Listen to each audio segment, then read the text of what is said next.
కూటమి ప్రభుత్వంపై ఫైర్ అయ్యారు వైసీపీ మాజీ MLA Jakkampudi Ravi. Law and ఆర్డర్ను తప్పుదోవ పట్టిస్తున్నారన్నారు. దరఖానిపాడులో ఇటీవల మరణించిన లక్ష్మీనాయుడు కుటుంబాన్ని పరామర్శించారు రవి.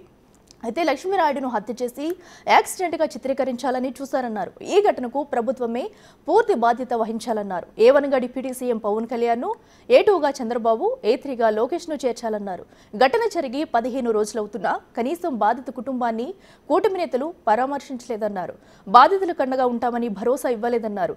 ఈ హత్యకు కారణమైన నిందితులను శిక్షించాలని డిమాండ్ చేశారు జక్కంపూడి.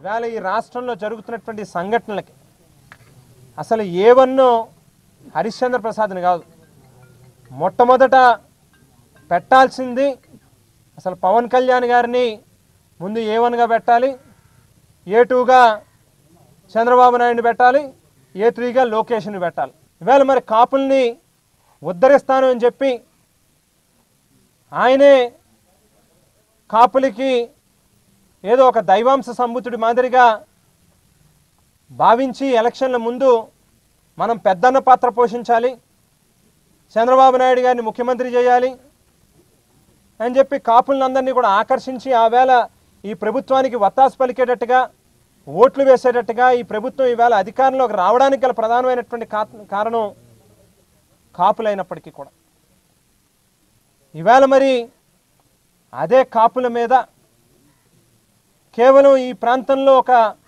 మైనారిటీ కులం కింద ఉన్నారు అనేటువంటి ఏకైక అహంకారంతో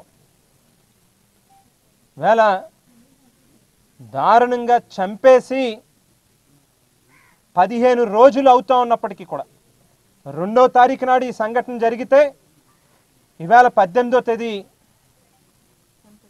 19వ తేదీకి వస్తే కూడా కనీసం 15 రోజులైతే ఇవాళకి కనీసం వచ్చి వాళ్ళని పరామర్శించి వాళ్ళకి తగినటువంటి న్యాయం జరిగేటట్టుగా చూస్తాము, ఖచ్చితంగా నిష్పక్షపాతంగా ఇన్వెస్టిగేషన్ చేస్తాము, ఆ కుటుంబానికి న్యాయం చేస్తాం అనేటువంటి భరోసాను కూడా కల్పించేటటువంటి పరిస్థితి లేని కారణంగానే ఇవాళ ఈ ముగ్గురిని ముందు A1గా పెట్టాలని చెప్పి కూడా డిమాండ్ చేస్తూ ఉన్నాం.